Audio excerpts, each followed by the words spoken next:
Hello, I'm Linda Smith, the founder and president of Shared Hope International. In a sense, Shared Hope International came to be in a moment.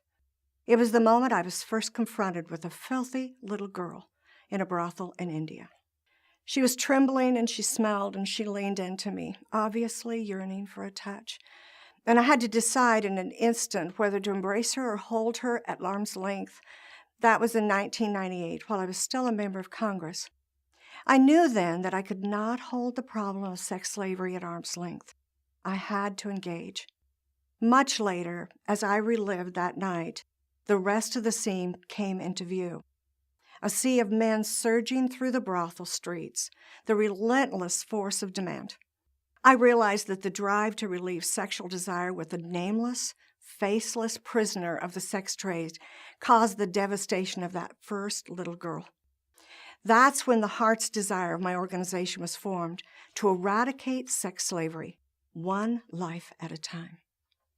At the time, some organizations were doing dramatic brothel rescues, but I could see that rescued girls were quickly re-trafficked because there was no one to take care of them and protect them. I focused Shared Hope's efforts around one life at a time and what it would take to make that one life whole again. A safe home, education, spiritual renewal, and life skills. From the first Village of Hope until today, I've kept Shared Hope aligned with that goal. We support restorative campuses in 5 locations internationally and are funding developing strategies for restorative shelters here in the United States.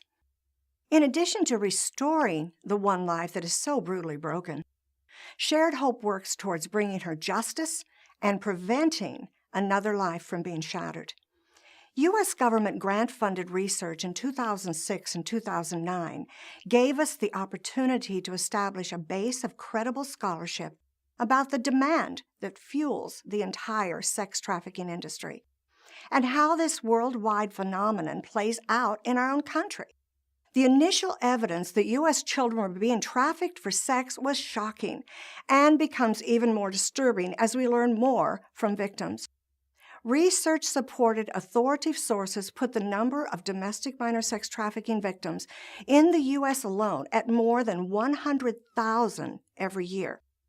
Our reports became part of the congressional record, but despite such recognition, federal anti-trafficking law did nothing to help U.S. child victims that were being criminalized for the crime committed against them. We realized it would be up to the states to protect the innocence of their own children through state law and policy. So we created the privately funded Protected Innocence Initiative to bring justice in every state to that one life. Under just policies, sex trafficking can be eradicated and restoration is possible. And that brings us back to the beginning of my story and that one life. To do this for thousands of lives takes many of us working together.